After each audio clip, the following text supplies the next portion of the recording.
warahmatullahi wabarakatuh. Alhamdulillahirabbil alamin wa bihi nasta'in ala umuri dunya waddin. Wa sallallahu wasallama ala sayyidina Muhammadin khatamin nabiyyin wa ala alihi wa sahbihi ajmain. Rabbi shrah li sadri wa yassir li amri wahlul 'uqdatam min lisani yafqahu qawli. Amma ba'du. Alhamdulillah, puja dan puji syukur kehadirat Allah Subhanahu wa taala yang masih memberikan kita taufik, memberikan kita hidayah, memberikan kita kekuatan, memberikan kita kesempatan sehingga kita bisa berkumpul di masjidnya Allah Subhanahu wa taala, di salah satu rumahnya Allah Subhanahu wa taala, yang mana Rasulullah sallallahu alaihi wasallam memberikan sebuah hadis tentang permisalan rumahnya Allah Subhanahu wa taala yang ada di muka bumi ini. Nabi Muhammad sallallahu alaihi wasallam ketika mengucapkan kepada para sahabatnya, Nabi Muhammad mengatakan ahabbul bilad ilallahi masajiduha.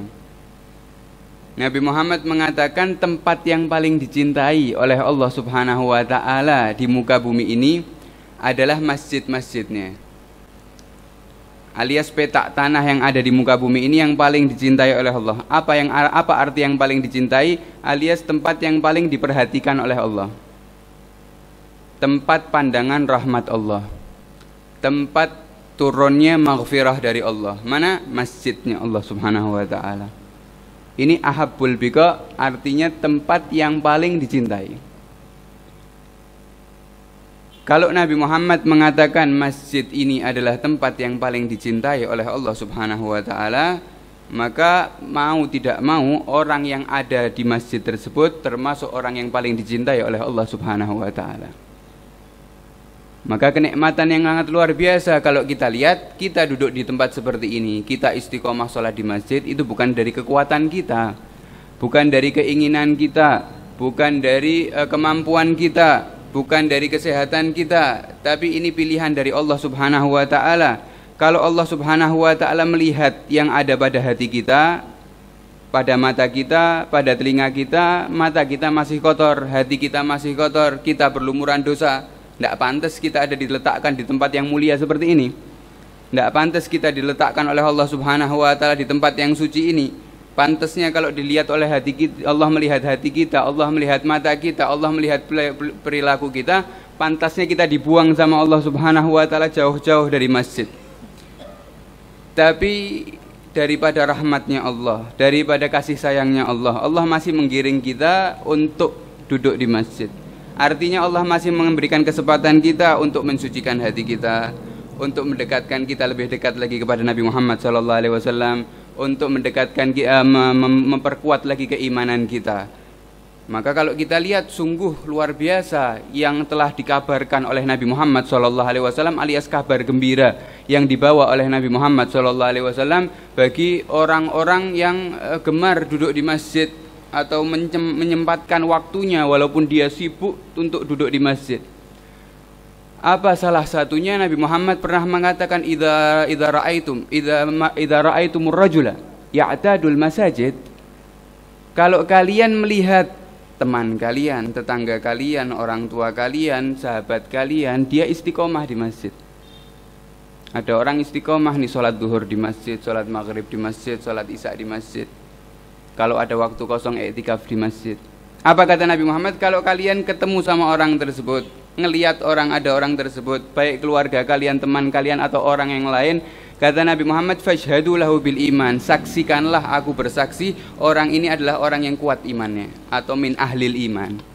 Kesaksian ini bukan dari manusia biasa, tapi dari Nabi Muhammad SAW yang memberikan kesaksian langsung bagi orang yang gemar di masjid agar dijaga keimanannya oleh Allah Subhanahu wa taala. Dan barang siapa yang telah mendapatkan kesaksian langsung dari Nabi Muhammad SAW, maka insya Allah diakhiri usianya dalam keadaan husnul khatimah, diakhiri usianya dalam keadaan sempurna imannya. Ditambah lagi, Nabi Muhammad SAW juga pernah memberikan permisalan dengan mengatakan al-masjid baitu kullit taqi. Masjid, kata Nabi Muhammad SAW, adalah rumah bagi orang yang bertakwa.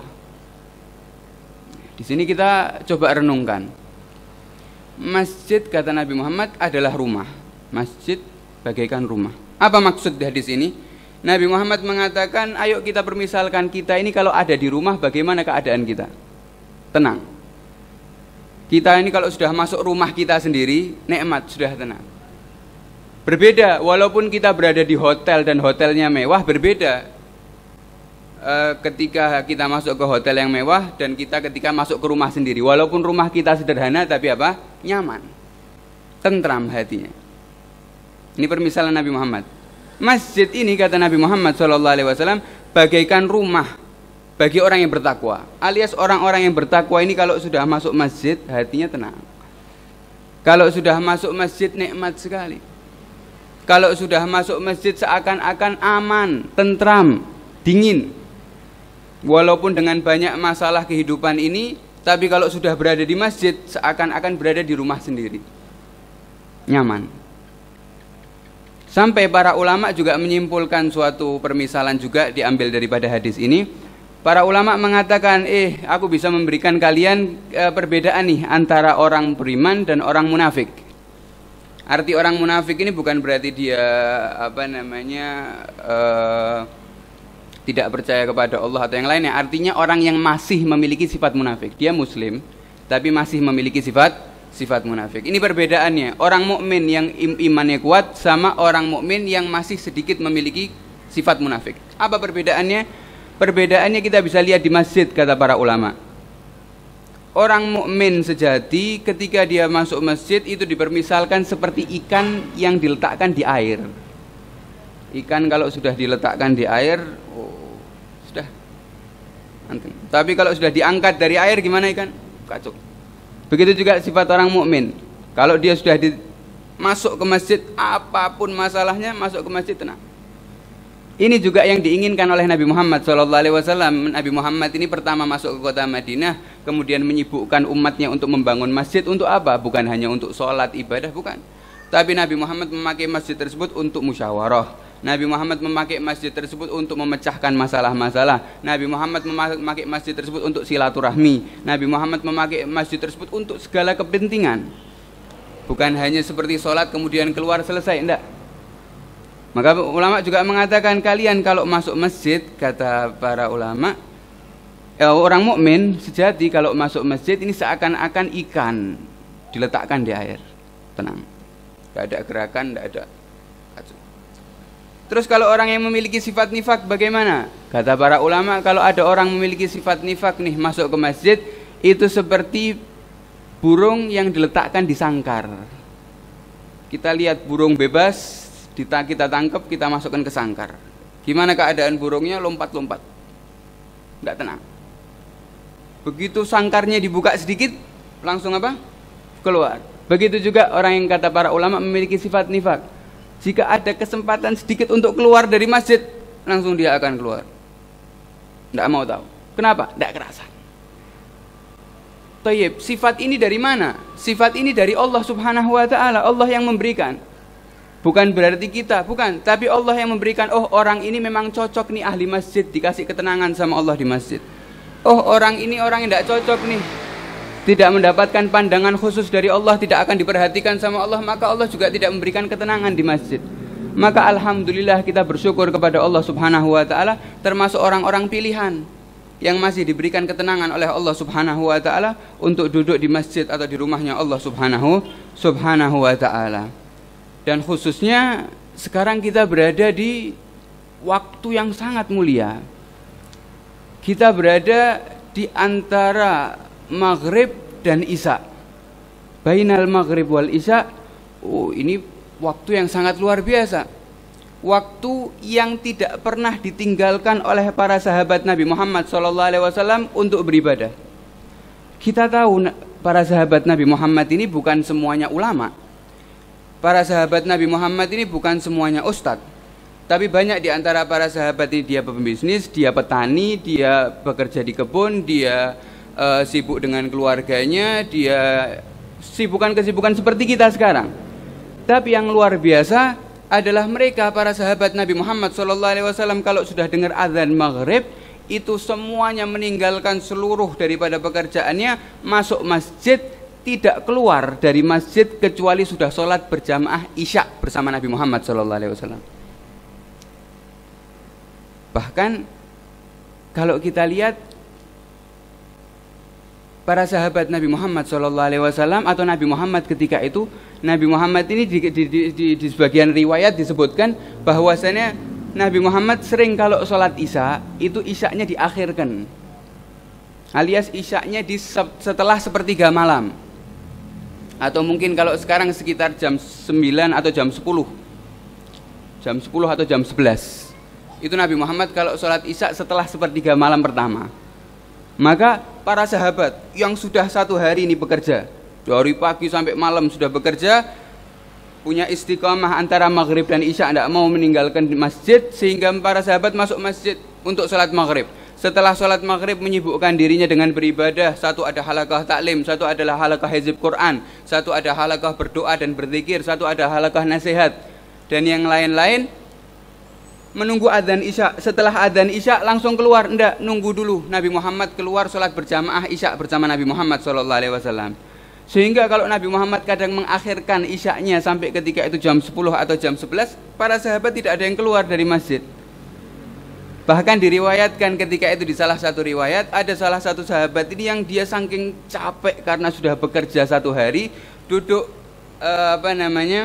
bersandar di salah satu tiang Masjid Nabawi ketika itu, tertidur karena sudah kelelahan.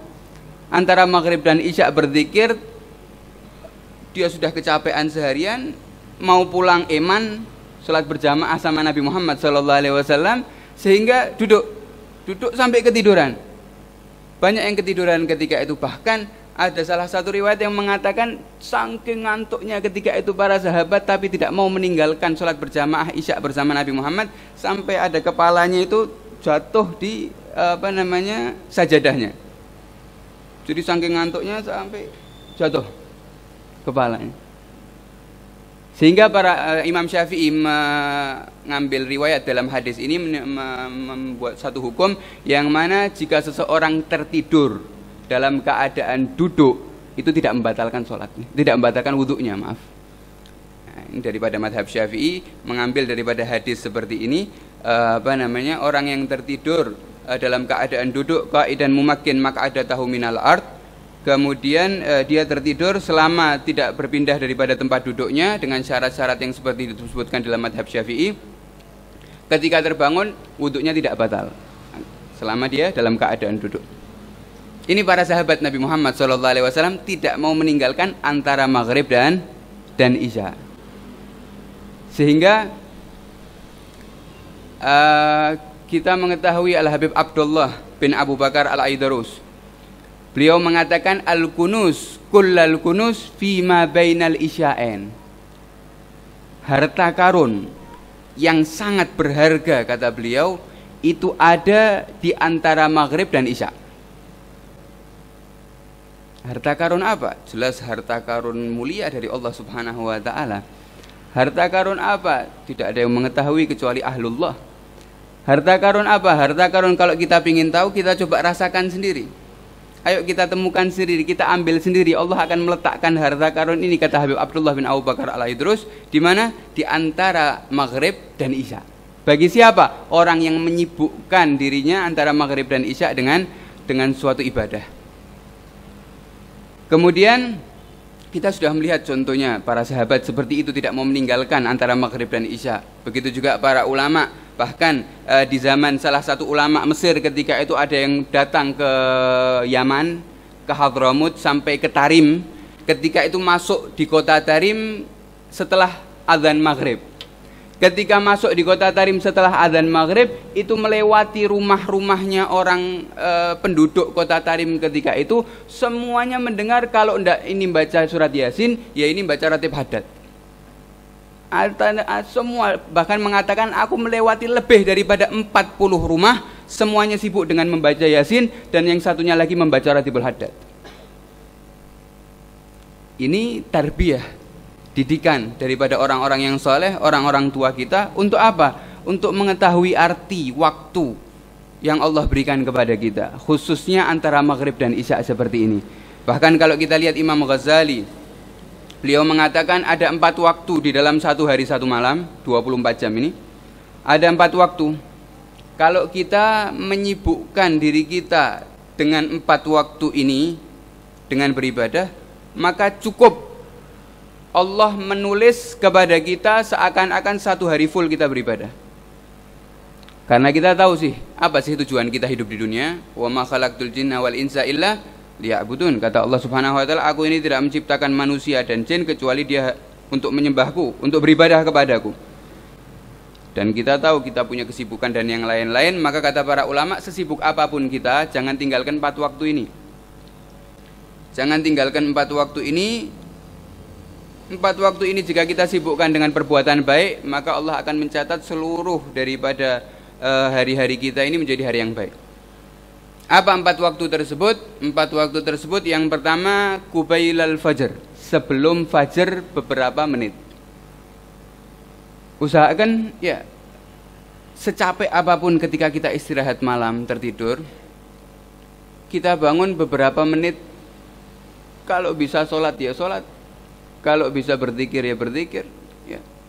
Bahkan para ulama ketika itu mendidik anaknya untuk mengetahui, untuk mengajarkan kepada anaknya kemuliaan bangun malam, waktu malam ini.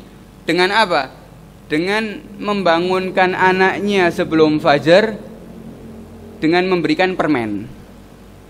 Alias anaknya dibanguni, ketika sudah bangun dikasih permen. Cuman makan permen aja, kemudian tidur lagi.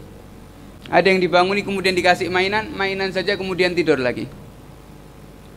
Kemudian di antara para ulama juga ada mendidik, kalau kalian tidak bisa bangun malam atau dingin mungkin harus wudhu, sholat, cukup bangun kemudian mengucapkan la ilaha illallah atau astaghfirullah atau berzikir apapun, kemudian tidur lagi terserah. Kenapa? Di malam ini atau qubailal fajr ini adalah waktu yang sangat mulia, tempat pandangannya Allah Subhanahu wa taala. Barangkali di waktu tersebut, di jam tersebut, di menit tersebut ketika kita beribadah kepada Allah, kita mendapatkan karunia dari Allah Subhanahu wa taala sehingga nama kita terhapus daripada api neraka. Dengan beberapa menit tersebut kita, Allah melihat kita beribadah, diangkat derajat kita.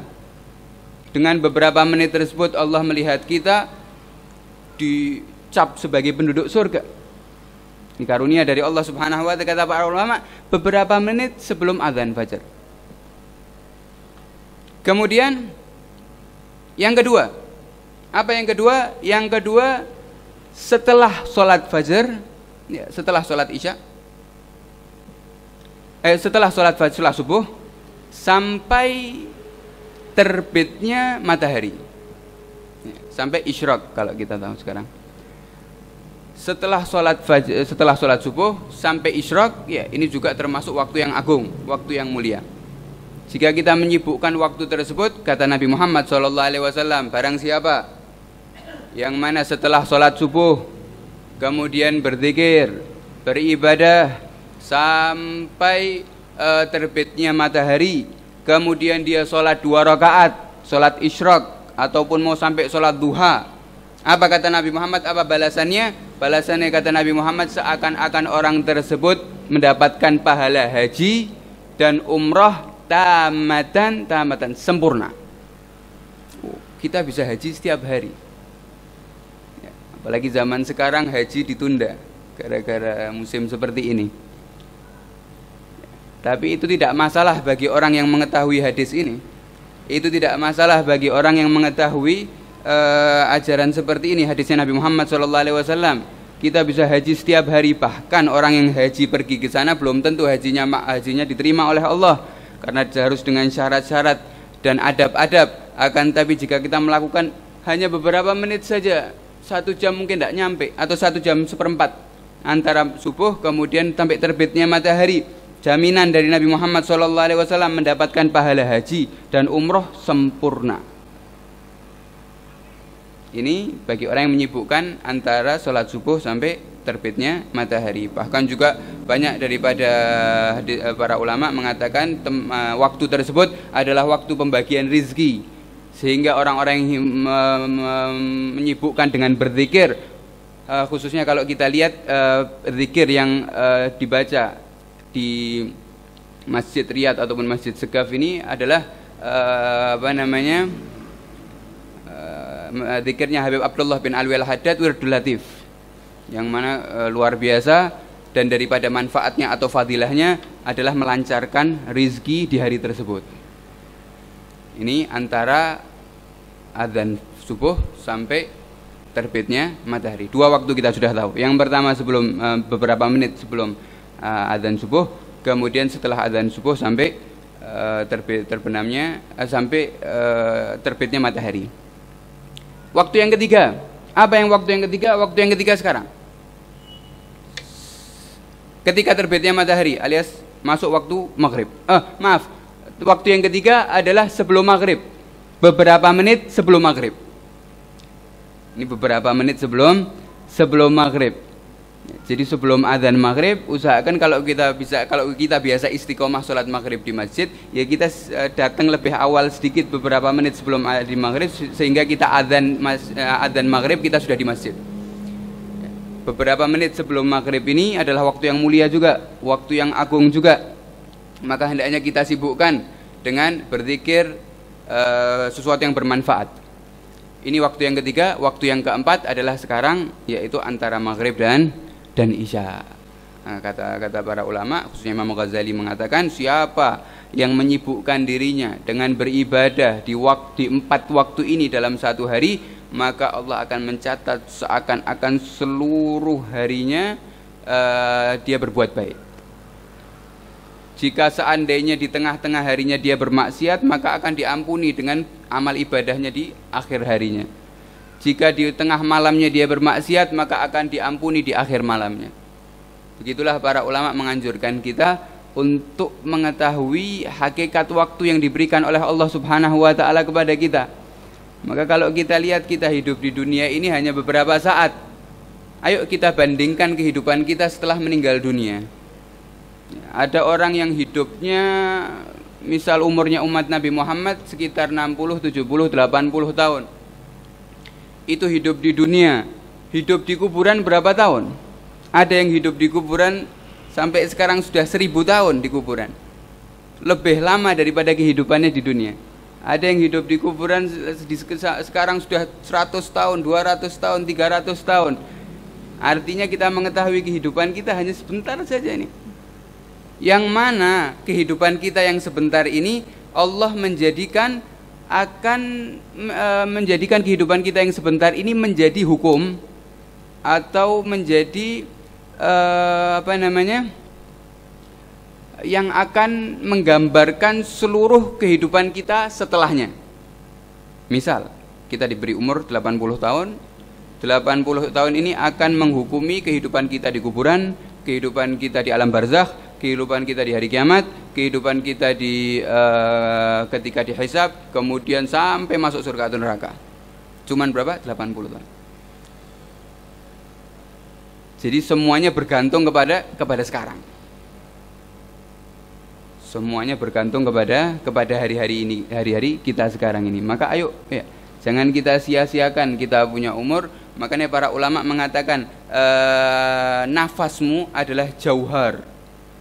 Nafasmu ini adalah permata yang tidak bisa digantikan dengan barang apapun yang paling berharga. Sehingga kalau kita lihat sebagian para ulama seperti Syekh Abdul Qadir Jailani. Syekh Abdul Qadir Jailani, ya, beliau pernah duduk kepada salah satu muridnya. Kalau beliau duduk sama muridnya sebentar saja. Kemudian jika ada duduk sama orang kaya atau pemerintah atau apa, duduknya lama. Alias ya, sampai salah satu muridnya ini mengatakan, "Wahai Syekh, wahai Imam, kau ini kenapa kok duduk sama kita sebentar? Atau duduk sama orang kaya, kalau orang yang lebih kaya atau memberikan hartamu banyak baru mau duduk sama sama dia." Kata Syekh Abdul Qadir Jailani mengatakan bahwasannya ketahuilah, aku duduk sama mereka orang-orang yang kaya ini bukan berarti aku ingin hartanya, Bukan berarti aku pingin apa? Pingin kekayaannya, tidak. Tapi aku duduk sama mereka, kemudian dia memberiku harta. Itu aku ingin memberikan dia ujian.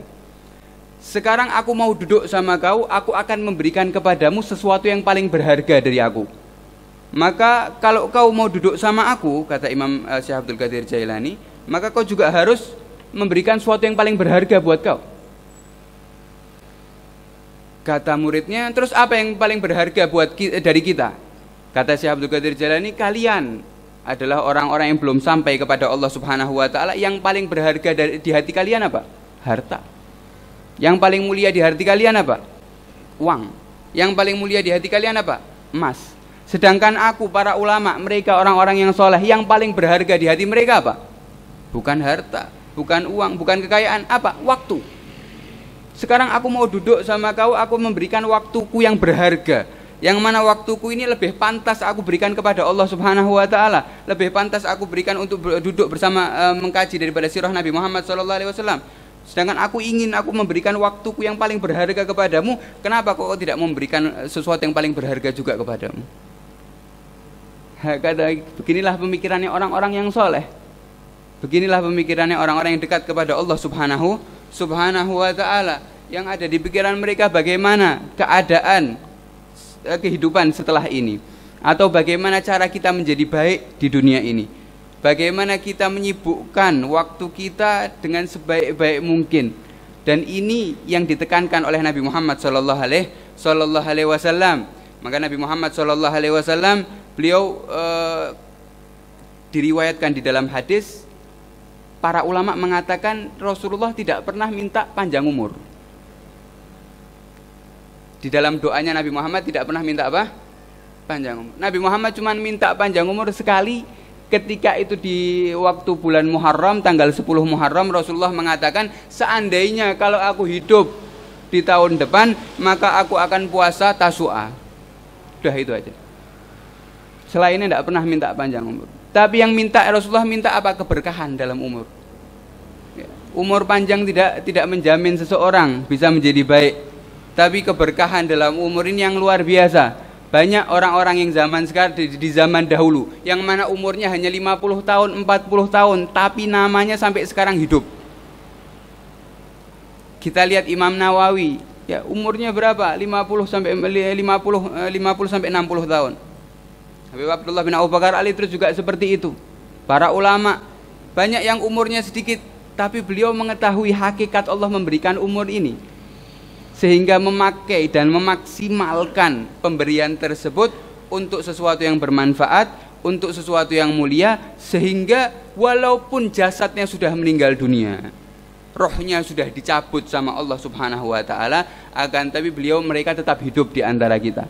Ilmunya masih kita baca, namanya masih terkenang di telinga-telinga kita, bahkan kisah kehidupannya masih menjadikan motivasi untuk kita untuk berbuat baik. Dan mereka sudah lewat. Sekarang bagiannya siapa? Sekarang Allah Subhanahu wa taala memberikan kesempatan untuk kita. Ayo. Kita masih diberikan kesempatan oleh Allah Subhanahu wa taala. Akan kita jadikan apa nama kita setelah kita meninggal dunia? Apakah kita menjadi orang yang mau menjadi orang yang bermanfaat sehingga bermanfaat untuk orang-orang setelah kita, atau waliyadzubillah menjadi orang-orang yang dikenang dengan sesuatu yang buruk oleh orang-orang setelah kita? Maka ini nasihat dari Nabi Muhammad SAW dan para ulama kepada kita untuk memaksimalkan waktu-waktu kita selama kita hidup di dunia ini. Semoga Allah Subhanahu wa taala menjadikan kita orang-orang yang bisa menjaga waktu-waktunya dan menjadikan waktu-waktu kita semuanya berkah, manfaat, dan menjadikan kita orang-orang yang diberkahi oleh Allah Subhanahu wa taala di setiap nafas-nafas kita. Maka kalau kita lihat mereka daripada para ulama, bahkan yang tidak lama daripada kita, kalau kita cerita Syekh Abdul Qadir Jailani atau yang lainnya, mungkin kita katakan, oh itu sudah lama Ustaz, itu sudah ratusan tahun. Ayo kita yang para ulama yang baru-baru ini, yang mereka bahkan masih hidup, atau bahkan mereka yang baru meninggal, yang mana banyak dikisahkan oleh para murid-murid mereka mengatakan, wahai Syekh, bahwasannya saya ini ketika duduk sama guru saya, itu duduk hanya 1 jam, tapi saya bisa mendapatkan atau bisa membaca lebih daripada 10 kitab. Tapi ketika saya murojaah atau membaca ulang lagi kitab yang baru saja saya baca 1 jam bersama guru saya atau 10 kitab tadi, saya baca di kamar sendirian, 1 jam cuma dapat 3 atau 4 kitab saja. Ini yang dibingungkan. Kemudian ketika ditanyakan kepada guru tersebut, bagaimana? Kok bisa seperti ini? Padahal yang dibaca sama, tapi ketika kita duduk sama mereka kok berbeda.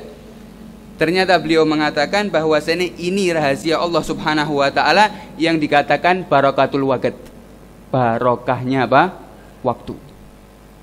Daripada tanda-tanda hari kiamat apa? Allah mencabut barokah waktu. Sehingga kalau kita lihat sekarang, perasaan baru kemarin masuk 2020, sekarang sudah mau keluar lagi.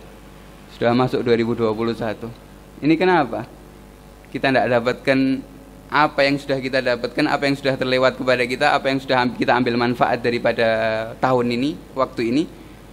Ini seperti yang disabdakan Nabi Muhammad, barakatul waqt dicabut sama Allah Subhanahu wa taala. Apakah dicabut untuk semua orang? Enggak. Dicabut bagi orang-orang yang tidak mengetahui berharganya waktu. Tapi untuk orang-orang yang mengetahui hakikatnya waktu yang diberikan oleh Allah, umur yang diberikan oleh Allah, yang bermuamalah kepada waktu dan umur tersebut seperti bermuamalah dengan hartanya sendiri, alias menjaga, jangan sampai ada yang mencuri waktunya, jangan sampai terbuang sia-sia, maka barokah tetap ada bersama mereka. Bahkan kalau kita lihat sendiri, kita alami sendiri Habib Anis bin Alwi Al-Habsyi. Beliau orang yang sangat luar biasa di dalam menjaga waktunya. Kita lihat beliau ini juga pembisnis. Beliau ini juga punya pabrik. Beliau ini juga punya toko. Beliau ini juga ngurusi semuanya, keluarga dan yang lain-lain. Akan tetapi sama sekali tidak pernah meninggalkan waktu-waktu yang mulia dari empat waktu tersebut, khususnya antara maghrib dan isya. Bahkan pernah ketika itu dikisahkan, ayah saya Habib Alwi, ketika itu ada tamu dari luar kota. Ada tamu dari luar kota bilang sama ayah saya, pingin ketemu sama Habib Anis, pingin duduk sama Habib Anis, pingin ngobrol. Kemudian sama ayah saya memberanikan diri untuk bertemu sama Habib Anis. Ketika itu antara maghrib dan isya. Sampai dekat sama Habib Anis, kemudian mengatakan setelah Habib Anis sholat ba'diyah maghrib, dikatakan, wahai Habib, ini ada tamu dari luar kota, pingin duduk sama antum. Habib Anis mengatakan apa? Wahai ya Alwi, kau tidak tahu waktuku. Kau tidak tahu waktu tak? Sekarang ini waktu apa? Masa kau tidak tahu waktu sekarang? Kau mau menghabiskan waktuku. Dimarah sama Habib Anis. Kenapa? Mengetahui hakikat waktu ini buat apa? Mengetahui betapa mulianya ini orang-orang soleh. Sehingga kita lihat duduk sama mereka di rauhanya tenang sekali. Rauhanya cuma sebentar, tapi kita seakan-akan mendapatkan ilmu yang banyak, mendapatkan manfaat yang sangat luar biasa. Ini mereka orang-orang tua kita, dan mereka telah meninggal dunia, telah mendapatkan barokah waktu dan namanya masih dikenang sampai sekarang. Dan sekarang bagaimana kita? Akankah kita mau mengikuti jalan mereka, menghidupkan daripada waktu-waktu kita dengan sesuatu yang bermanfaat, atau waliyadzubillah termasuk orang-orang yang dikenang dengan sesuatu yang buruk daripada umat manusia tadi. Maka insya Allah yang sedikit tadi bisa bermanfaat untuk kita. Semoga Allah Subhanahu wa taala menjadikan majelis ini majelis yang penuh berkah, majelis yang insya Allah bisa mengangkat derajat kita, majelis yang insya Allah bisa mengampuni dosa-dosa kita, majelis yang insya Allah bisa menyambungkan kita kepada rantai sanad sampai kepada Nabi Muhammad SAW, majelis yang insya Allah bisa memberikan kita kesadaran lagi akan nikmatnya waktu yang diberikan oleh Allah Subhanahu wa taala, dan semoga Allah Subhanahu wa taala mengabulkan seluruh hajat-hajat kita, mengabulkan seluruh cita-cita kita, memberikan seluruh doa-doa kita, dan semoga Allah Subhanahu wa taala menjadikan majelis ini tidak menjadikan majelis ini majelis yang terakhir untuk kita, akan kesehatan, tapi memanjangkan umur kita dalam keadaan sehat walafiat, memanjangkan umur kita dalam keadaan fi taatillah, sehingga kita bisa berkumpul lagi di majelis-majelis yang akan datang dalam keadaan bertambah iman kita, bertambah ketakwaan kita, bertambah kecintaan kita kepada Nabi Muhammad SAW, bertambah kedekatan kita kepada Allah Subhanahu wa taala. Dan jika Allah Subhanahu wa taala mentakdirkan majelis ini majelis yang terakhir untuk kita, maka semoga Allah mengakhiri usia kita semua dalam keadaan husnul khatimah, mengakhiri usia kita dalam keadaan mengucapkan kalimat la ilaha illallah Muhammadun Rasulullah sallallahu alaihi wasallam, mengakhiri usia kita dalam keadaan Allah ridha kepada kita, mengakhiri usia kita dalam keadaan Nabi Muhammad ridha kepada kita, mengakhiri usia kita dalam keadaan kedua orang tua kita ridha kepada kita, mengakhiri usia kita dalam keadaan keluarga kita ridha kepada kita, sehingga kita pantas untuk masuk surga bersama Nabi Muhammad sallallahu alaihi wasallam. Sebagaimana Allah memudahkan kita untuk berkumpul di masjid yang mulia ini, semoga juga Allah memudahkan kita untuk masuk surga yang paling atas bersama Nabi Muhammad sallallahu alaihi wasallam, bersama para sahabatnya, bersama ahlul baitnya, bersama orang-orang yang mulia. Amin Allahumma amin. Wassallallahu ala sayyidina Muhammad wa ala alihi wasallam wal afu minkum. Wassalamualaikum warahmatullahi wabarakatuh.